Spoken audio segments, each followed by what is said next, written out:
Hi, and welcome back to the Cheeky Crypto podcast. My name's Chris, and it's fantastic to have you back with us for another video. And in today's podcast, we are joined by Sam, the CEO of Findora. We're going to dig into everything that's happening in regards to Findora. If you enjoy this sort of content and you wish to support the channel, mash up that like button, subscribe if you haven't subscribed already, tapping that bell, selecting all the notifications, so you never miss a video. Don't forget to jump in the Discord. Over 6,500 people supporting one another, navigate this space safely. It's the place to immerse yourself, a great community. So definitely check it out. And best of all, it's absolutely free to join. Link in the description. Right, let's get down to the interview. So Sam, great to have you on the channel. Really appreciate you taking the time out of your busy schedule to join us today. I think it'd be great if we could just open with a bit about yourself, how you got into crypto, how you got involved in Findora. I think it'd be great for the community just to get a bit of understanding, a little bit about you to start off with on this podcast. Sure. But hang on, Chris, you know, of course, at the beginning of every interview, I have to thank you for letting me come on and talk about my stuff. I have to say that it's quite an honor to be here. Let's see what, and then of course is the requisite question, how did I fall down the rabbit hole? So my experience in crypto has been terrific. You know, I started about 5 years ago, actually, in crypto itself. But before that, I was working at a company called 𝗕𝗓𝗪𝗓𝗪. Now, the thing that's interesting about 𝗕𝗓𝗪𝗓𝗪 is it was populated almost entirely with alumni from PGP, Pretty Good Privacy, which is where Hal Finley worked, right? Mm-hmm. And so for those of us who are deep into the lore of Bitcoin and Satoshi, he's one of the leading contenders for being Satoshi. But 𝗕𝗓𝗪𝗓𝗪, based on a lot of work that PGP did, their technology was based in public and private key encryption pairs.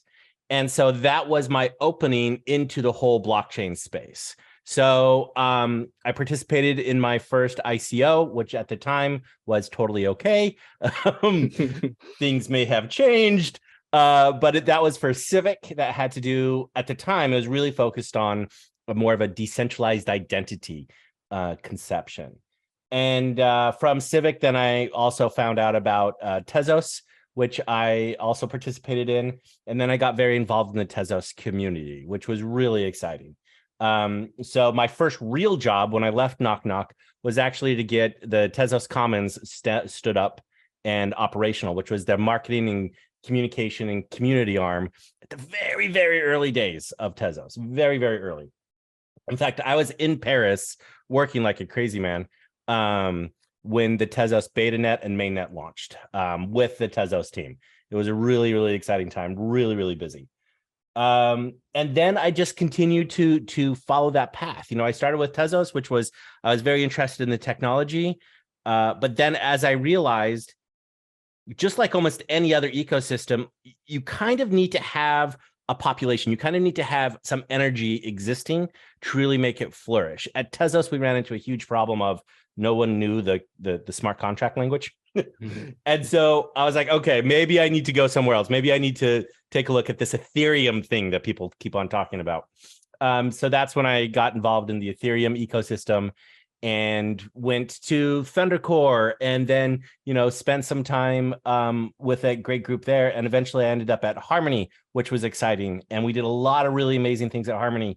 And then this last year I moved over to Findora because the path that I've been charting has been really about adoption. That's why I went from Tezos to Thundercore, is that project was really about driving adoption. Harmony was really about getting crypto into the hands of the next billion users. They said 10 billion, but we only have, what, 8 billion people right now? So their estimate's a little off. And then coming over to Findora about the fact that the usability, the adoption, and the individual privacy that the Findora blockchain can provide kind of wraps all of my missions all in one go. So it's been very exciting. There you go. Was that a good rabbit hole question? I feel like maybe I wandered a little bit there, but hopefully it turned out okay. Perfect. Absolutely spot on. I think it was really good, obviously, to get a history of who you are, because, you know, the community, the listeners like to know this kind of thing. So leading on from that, can you maybe tell us a bit more about Findora, how it works? Obviously, we have got a big following here in Cheeky Crypto of Findora, so, you know, I'm sure everybody would like to know. I appreciate that. And to be honest, and I'm not quite sure, what do we call Findorans now? Are they Findorians? Are they Finns? Like, what is the expression that we I think like? I think it's Findorians, but Finn sounds better, I think. Fins works very well for this channel when we talk about the whale wallets. So I like Fins. There you Fins go. is good. Let's call them Finns. Let's do it. So the thing I like about Findora, so I joined Findora shortly after, about 6-9 months after they launched their EVM chain. So it was designed originally as a UTXO chain written in Rust that has several different features that standard Ethereum virtual machine compatible chains do not have. And that's one of the reasons why I was very interested, is because this dual chain architecture allows us to do certain things on Findora that you can't do on other EVM chains. And that's how we run our ZK proofs, our ZK snarks, and our bulletproofs. That's also how we're running our privacy through the UTXO layer. But it's all built in under the hood, so the user doesn't have to experience too much of that. They can just experience their wallet interface. So the core question was, what is important about Findora, I guess, if I remember, JB? Yeah, just basically what Findora is and how it works. Yeah. So it's EVM compatible. So it's a proof of stake network, and it runs the Tendermint consensus mechanism, which is slightly different than your Byzantium fault tolerant or your hot stuff. You know, there are a lot of various different, very, very similar, but there's one or two details that are different between those consensus mechanisms. And it's the thing that I find interesting about it, especially right now, is that Findora is very, very young. Like, we barely have, I wish I could be, more upbeat about the status of our ecosystem, but we barely have anything going on right now, which means that now is a fantastic time to build, because we have the EVM compatibility, we've got the infrastructure coming together. And so now I'm basically at the beginning of building the pyramids, which is really cool. So over the course of the next 6 months, year, 2 years, the stuff at Findora is going to really explode, really emphasizing how we can learn to expect privacy from our suppliers, where we can really actually have privacy in our dealings. So yeah, and I think I was going to say, I think the privacy aspect of things is really important. Being able to have more control and that side of things. Could we just dig into that in a bit more detail? Like, what are the use cases and the benefits of that, I think? Yeah, it's a good question. So when we think about, the way I think about blockchain ecosystems, I usually group them into 4 verticals. So I have my DeFi, which is the most common, NFTs, which everyone is loving right now. We also have games, which are very much emerging, and DAOs. Now, DAOs had a huge shine on them last year. Everyone was really excited about them. Then we realized that maybe our technology and honestly the training of the individuals, the flesh part of the DAO needs a little bit of work. But those are my 4 main verticals that I think about. So talking about how privacy can affect each of those 4 verticals, the DeFi one is pretty straightforward, right? Because we've had a lot of experience having a pseudo-anonymous ledger that anyone can look at and anyone can see.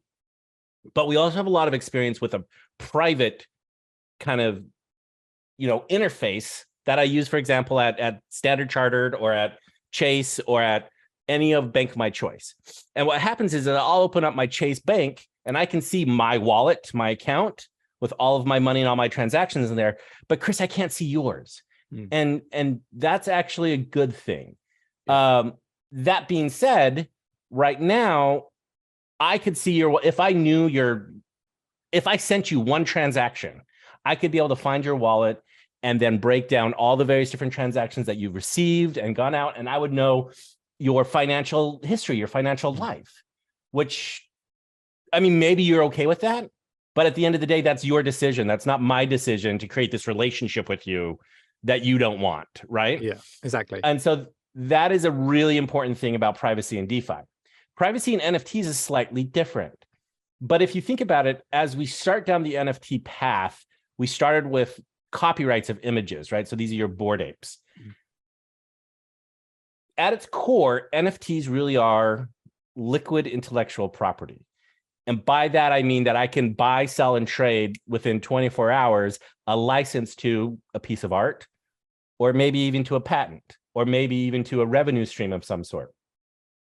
When we actually get institutional involvement in NFTs, in this buying, selling, and leasing of intellectual property, those institutions will want and will need these purchases and these licenses to be confidential. And so you're going to need to have privacy in the NFT layer to be able to provide these certain, these services to those institutions. Now, granted, that's still 2, 3, 5 years out, but it's really important for us to think about that from the architectural level of what the blockchain does. So that's how it applies to NFTs. With games, for me personally, I think it's about surprise. Like, I don't want to be able to go and find a smart contract and figure out, oh, this is what's going to be in my loot box when I open it up. I want to be able to be completely surprised. And so again, being able to mask or cover the features of what's actually happening in the game, I think is incredibly valuable. And finally, with DAOs, to be honest, this is another huge, massive use case, which is private payroll. DAOs run entirely on, well, most of them run entirely on crypto networks.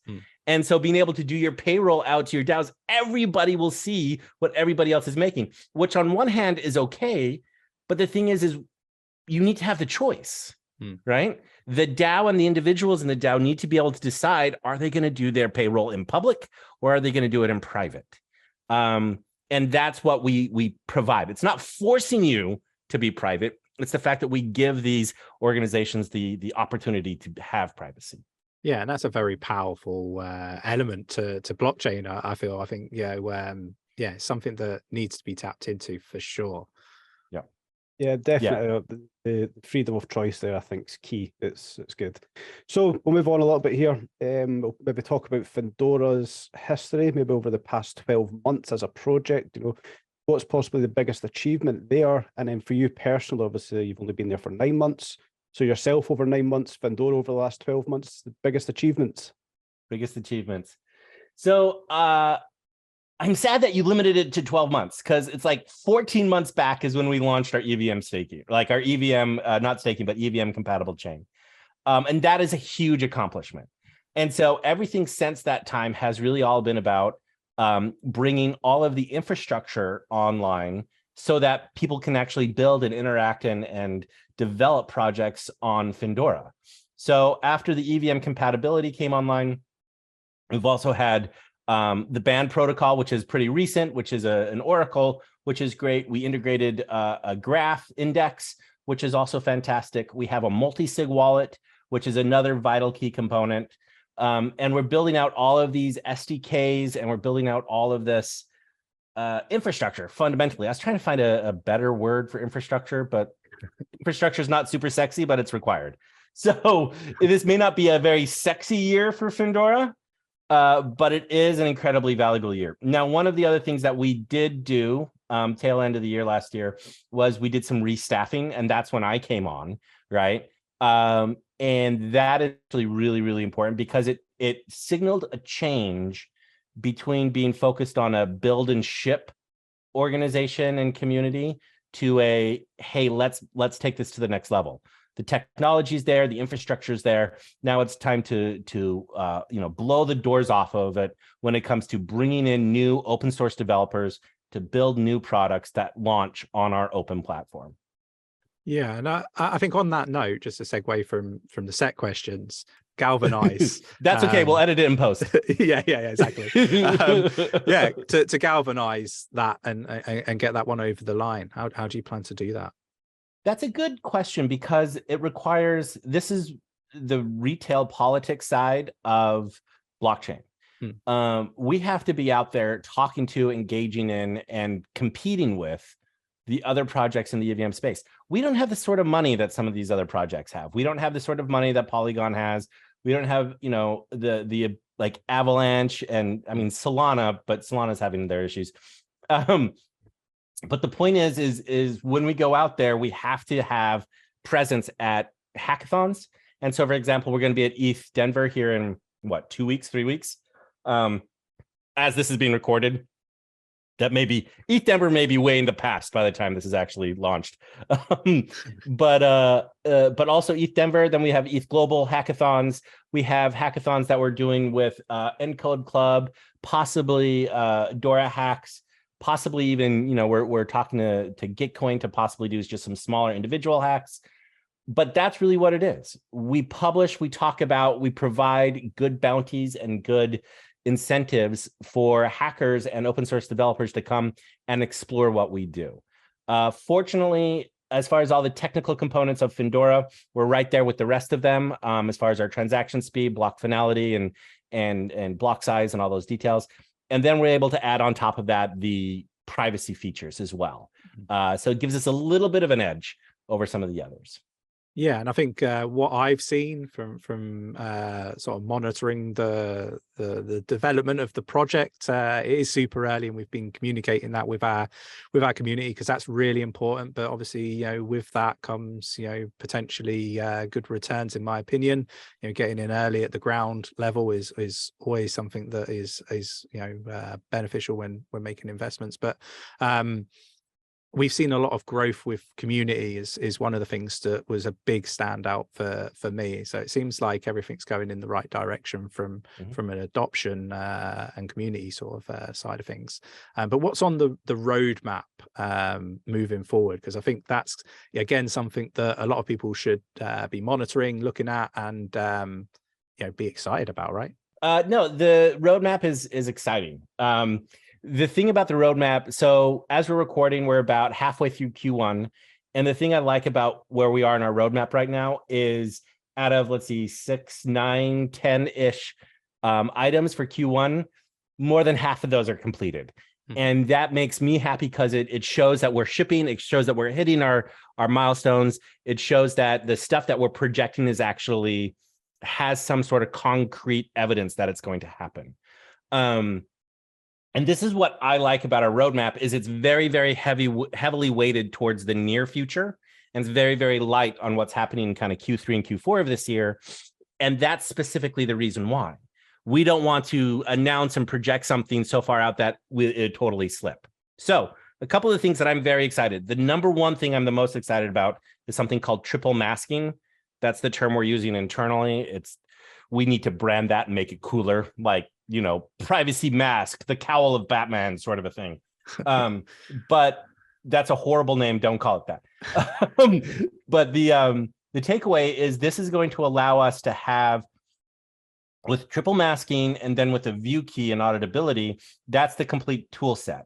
So it's going to allow us to mask wallet addresses, both to and from, the asset type, and the asset amount, right? So all of those are now masked.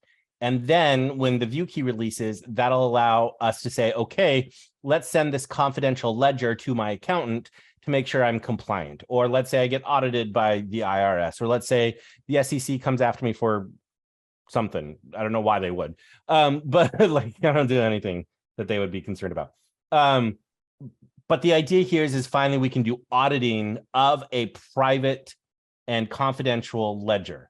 And that is something that will be finished here in 2023, which I really see as being, I want my marketing voice wants me to say a paradigm shift, but I feel like that's overused. It's a big deal. Like, this is a big deal, and I'm very excited to see it. So yeah, obviously we've spoke there about what's going to excite you with this roadmap, but is there anything else you maybe want to plug? Any other cool things going on with Findora? Yeah, as far as plug, so we're launching our own podcast. So all of your listeners and all of your viewers, you guys can stop listening to Cheeky Crypto and come join us at Proof of Privacy. No, I'm kidding. This is the brilliance about podcasts and YouTube channels, is the fact that it's not a zero-sum game. It's the thing that I actually loved about talking about DAOs over a year ago, is the effort was to create a positive sum environment through cooperation. And that's what podcasting and YouTubing is really all about. Is I can hop on yours and talk about the Proof of Privacy podcast, which is going to be me interviewing a whole bunch of other, thought leaders and executives in this space, and talking about honestly what privacy is and what it means to individuals, because it's a very complicated topic that the definition is going to swing wildly between person to person. So I've had some really good conversations. I've banked something on the order of 8 to 10. So I have a good 2 months worth of material so far. So that's very exciting. I cannot wait to see the Proof of Privacy. So watch the Spotify, the YouTube channels, the Apple Podcasts, Stitcher, Patreon, where do you guys launch your podcast? Anywhere that you can find Cheeky Crypto. Yeah, basically we're on pretty much all of the major platforms. I don't think there is one that we're not on, to be fair, when it comes to the podcast. But you make a very good point about collaboration and stuff like that. You know, even the terminology in the back end of YouTube, you know, calls other YouTube channels competition. Yeah, but it's not. It's not. No, it really isn't. No. Yeah, it's a very good point. Yeah, and the number of times, like one of my favorite podcasts is called 𝗗𝗓𝗪𝗓, right? Which a fantastic science podcast by this woman named Ali Ward. And I discovered it because I was listening to ID10T, which is a comedy podcast with Chris Hardwick, and she was interviewed there. And that's how I discover half my podcasts, is listening to Joe Rogan, and he has an interesting guest that I totally disagree with, but it's very entertaining. And so I'm going to go find like that podcast. And that's how, and the same thing with YouTube channels. Yeah, exactly. Yeah, it surprises me, the terminology in the back end of YouTube. Yeah, shocking. It's shocking because that's how they look at it, right?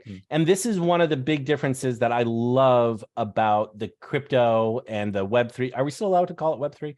The crypto and the Web3 and the blockchain community is that, number one, the community comes first. You can't have a blockchain project without a community. It is built, literally, the validator, staker, mining like network is built on the community. But number two, it's not a famine mentality. It's not the idea that for me to get a listener, you have to not have a listener, right? And that's the beauty and power of podcasting, is it's not a zero-sum game. And I love that. But the traditional industries, they look at it as a zero-sum game. I guess we touched on privacy. What is expect privacy? Expect privacy is the hashtag that we're doing because just like the community in blockchain has given us this idea that we can have a positive sum economic interaction, we need to change the mindset across the world, which for those of you listening, I just kind of had a sigh/eye roll because this is incredibly difficult. So I want more and more people to hashtag expect privacy, because the only way that we're going to get privacy back in our hands, the actual control of our information flow, the actual control of what relationships we decide to create, is by expecting privacy from our service providers and from our products. Right now, basically since 2000, almost every single product that has come out has in one way or the other decided it wanted to hoover up and suck up information of yours and then create a relationship on your behalf with an advertiser of some sort or another organization without actually asking you, right? Without caring if you want to have a relationship with Squarespace or not. I'm sorry, I know podcasts love Squarespace. I love them too. But the point is the ability to control what information you share is how you define relationships with other people. And these relationships and this information, that's data. And so we really need the individual people who are consuming these services and these products to say, no, this is my data. I'm going to expect privacy from the very beginning, and I get to decide who you share it with. There's so many benefits that come out of that change of a mindset that I could go into very long details, but I don't want to, bore you guys to tears. But it is so important. So that's why we keep talking about expect privacy. Yeah, and I think it's becoming more of a talking point as well. And with the open AI side of things, right? Because that's crawling the internet and again gathering all the information that people are putting out there. And maybe we'll see the privacy become sort of the next AI kind of narrative that's going around at the moment. Well, so this is the thing that I think is important to remember. So I could go down a lot of facts about how to scare you about how your privacy is completely invaded. I could quote, ex-CIA directors that say, hey, we kill people based on their metadata. That's a real quote, by the way. That's not made up. But the point behind all of it is I don't want to be here and say, hey, the sky is falling, the apocalypse is tomorrow. The fact of the matter is, yes, it is. The sky is falling, the apocalypse is tomorrow, but it's always been that way. The apocalypse has always been tomorrow. And somehow we as humanity have been able to build tools and figure out and outthink our way past an apocalypse or past the end of our world, right? And that's where we sit right now. We're finally at the opportunity where privacy and the invasions of privacy and losing that expectation of privacy has gotten to the stage that the apocalypse is tomorrow. But guess what? We have the technology, we have the science, we have the technology, we can rebuild them. We can actually fix that now that we have this we can postpone that apocalypse. As 𝗕𝗓𝗪𝗔𝗥𝗘 said, we can cancel the apocalypse. That's a quote from Pacific Rim, which is a Oscar-winning movie that you all should go out and see. It's amazing. Kaijus, robots fighting in the Pacific. Anyway, but that's my goal is it's a positive message. We have the technology. Now all we need is the individuals to actually expect it. Makes sense. On the basis of expect privacy, you've kind of said how you need everybody to work together here to have it to work properly.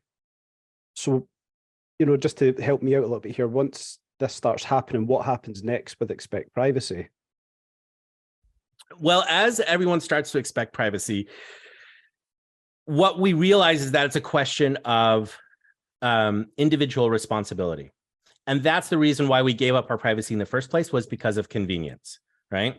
So we are going to have to realize and be incentivized, and this is where blockchain is so incredibly valuable, to say, I want to control the fact that my name, my age, and my gender, and my location, I can sell those out to advertisers at, let's say, $1 a pop, right? But then let's say my library of books in Audible, I'll sell that bit of information for $5. So I can start to segment the data that I have based on its value to me and the value to the advertisers. And now what comes back is the fact that, okay, what about Google and Meta? Are they going to go bankrupt? No, because they can still take 80, 90% of the fee in the brokerage between me and the advertisers. It's just number one, and this is the important point, have control over my data.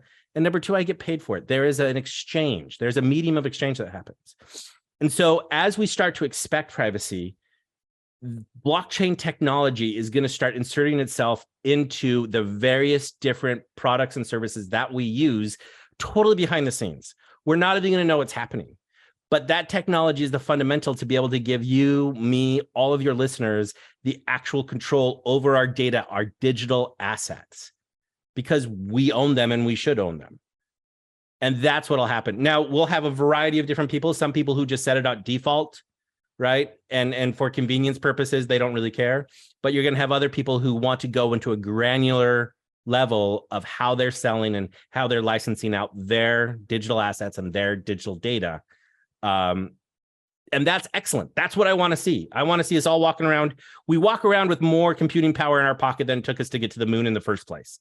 We can easily manage our data trails and our data and our digital assets with that same platform. So that's kind of where I see it going.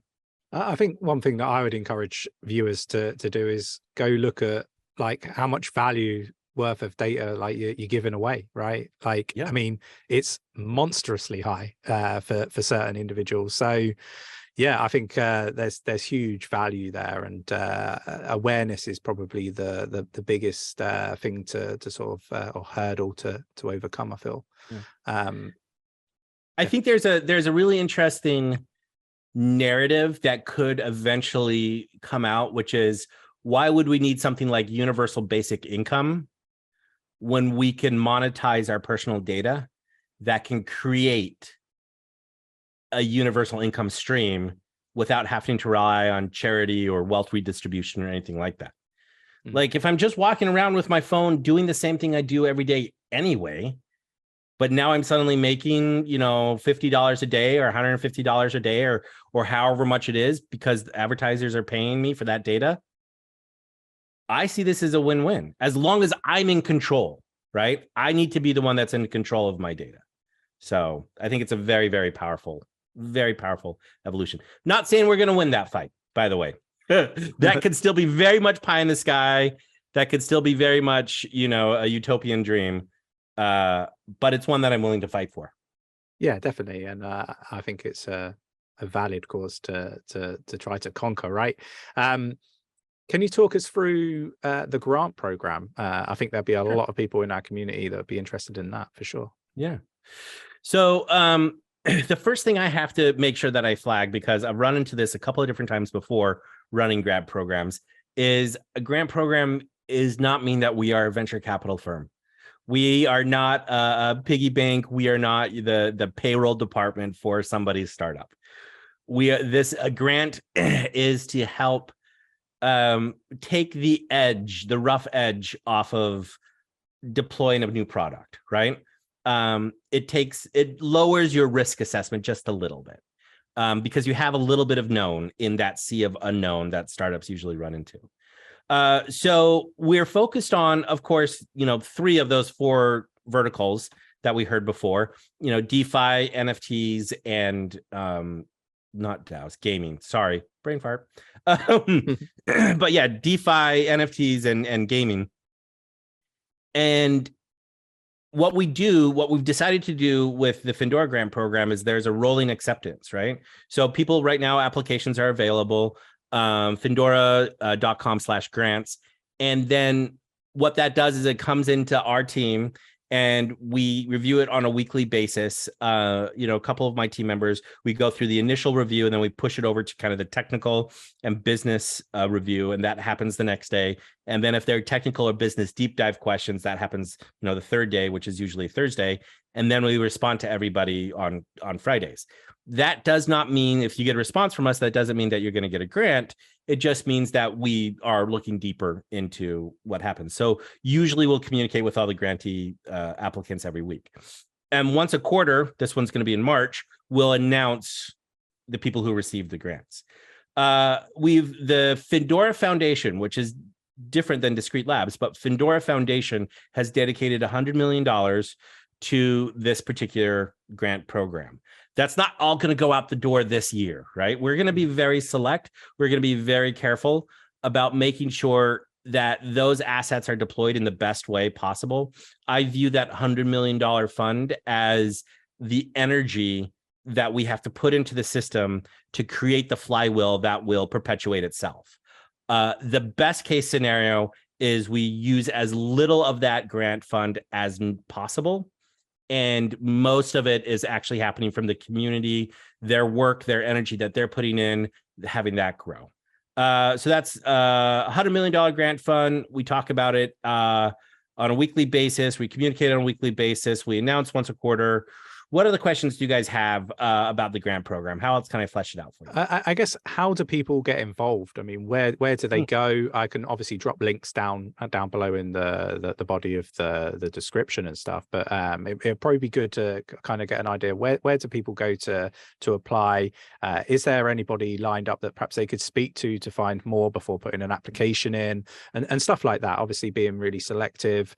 I think people are probably going to want to know the best way to navigate that, because we've got a very sizable community that are made up of your newbies that are just entering into the space for the first time, people that have been here right from the beginning, and developers, project owners, and all sorts. So yeah, it'd be good to kind of get an idea of that as well. So two main places that you can interact with this is, of course, on Twitter. And then, of course, is the Discord. So you can go to the homepage and find the links to the Discord, because I know we have to renew those on a regular basis. And in the Discord, we have great community mods that'll help direct you to the right channel, that'll help direct you to any sort of FAQs that already exist. Findora.org/grants is also a page that you can find some FAQs. And so that'll be incredibly helpful. As far as other things that would help your community decide whether or not they want to get a grant, I want to reiterate what Discrete Labs is really focused on this year for the Findora ecosystem, which is traction, which we're measuring with unique active wallets, the number of dApps, the number of assets, so the equivalent of your ERC20s and other things like that, the number of transactions, the number of open source developers making commits and pull requests on GitHub, and then the size of our community. So you're looking at, the Twitter followers, Reddit followers, all that sort of stuff. Those are our main metrics. So if you can show hard evidence that your project will dramatically improve those metrics, you will have a very favorable review from the committee, the grant staff. That's what we're focused on. That's what we think we really need this year as far as a hard number, hard data experience for Findora. Super. Well, thanks for taking the time out of your busy schedule to spend the time with us and talk about everything Findora. I'm sure our community is going to be over the moon with the interview and you taking the time out of your day for sure. I'm sure there'll be lots of questions and lots of people jumping into your Discord. I'll drop the link in the description of the video. Yeah, definitely. Obviously, it was really great having you on here, getting to talk to you, learn more about Findora, 𝗕𝗘𝗪𝗪𝗪, the grant program. You know, there's so much going on there. The proof of privacy podcast too, you know, lots of stuff going on here. So yeah, thank you for spending the time with us today. Thank you. And again, I want to encourage everyone who's listening to this podcast and watching this on the YouTube to hit the like and subscribe and comment to make sure. No, that's your guys' job. That's not my job. Chris will throw that in the opening or the closing of the podcast. I definitely but you guys, will. I really, really appreciate you guys having me on. This is one of the things that I really enjoy about my job is the opportunity to talk about what it is we're doing here. And the fact that you guys get from the very, very bottom of the positive sum environment that we're trying to create, the fact that we're collaborative, not competitive, the idea that we're really trying to use this technology to improve the world. This isn't just a get-rich-quick scheme. It's nice to be able to make some money, but it's really about the fact that this technology can improve a lot of things about our day-to-day lives. That's exciting. That's why I'm in the industry. So I want to thank you guys and your community for your approach to blockchain and Web3. I'm bringing it back. We're going to call it Web. No, I'm kidding. What is it called these days? Like AI, metaverse, web? What's it called? What's the narrative now? I think it's called the information superhighway of tomorrow. That's what I'm convinced is we're still calling it. Love it. Awesome. Yeah. Thanks, Sam. All right, you guys. Thank you so much. So I hope you enjoyed today's podcast with Sam from Findora. Fantastic, and really appreciate him taking the time out of his busy schedule to spend it with us, supporting the community and talking about everything Findora. If you enjoyed today's podcast, mash up that like button, subscribe if you haven't subscribed already, tapping that bell, selecting all the notifications so you never miss a podcast. Right, I will catch you in the next one. Take care.